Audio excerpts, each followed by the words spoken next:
Hey you guys, this is Rafael Eledge from Relics.com in Savannah, Tennessee. It is great to be back with you guys today, and I mean that a little more than usual. I found out something over the last month. 30 years worth of moving cannonballs isn't really good for your health, according to the doctor. So I had a few hernias repaired, so I hadn't been able to do these videos in a while. But I'm up and moving again. I'm very thankful to be with you guys. Today we're going to talk about a Civil War carbine that made it right in at the very end of the war. And it's made by a very famous company. In Yonkers, New York, there was a company called the Starr Arms Company. And Starr they're best known for their Civil War revolvers.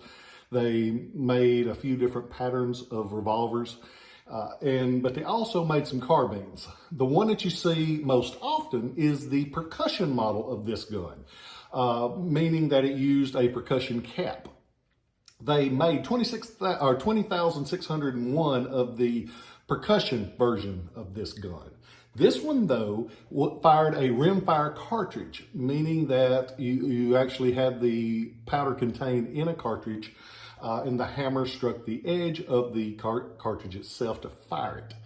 So they were changing over from percussion to the cartridge guns as quickly as they could because it was quicker to load, easier, it was more dependable. And this gun, they made 5,002 of them. The first 1,000 actually got delivered March 9th, 1865. Then some of them got delivered to the Winchester, Virginia Ordnance Depot.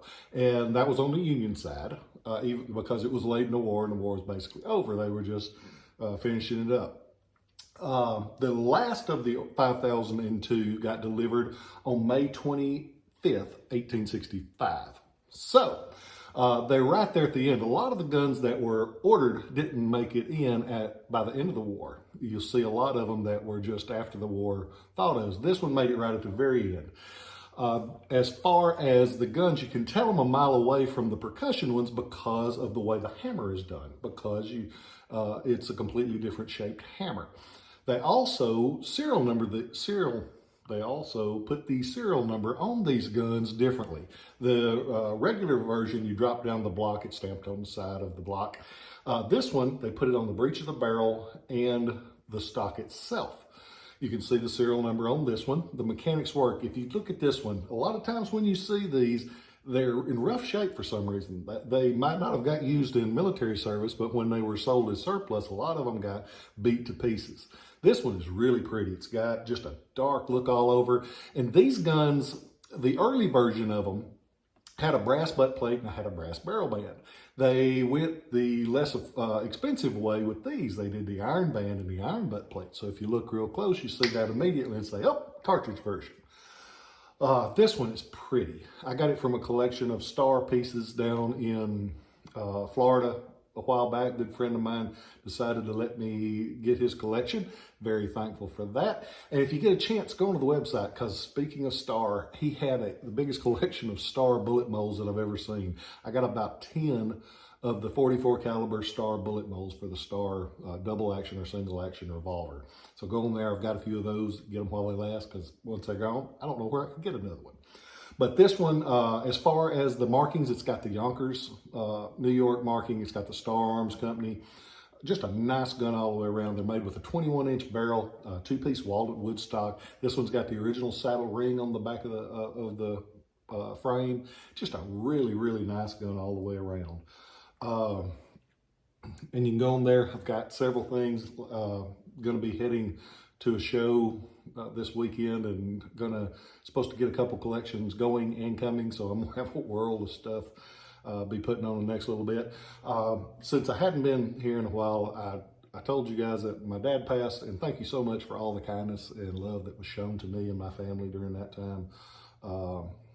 I appreciate all of it. I ended up going in for the surgery, so I hadn't had a chance to reply and tell everybody thank you, so thank you for your kindness.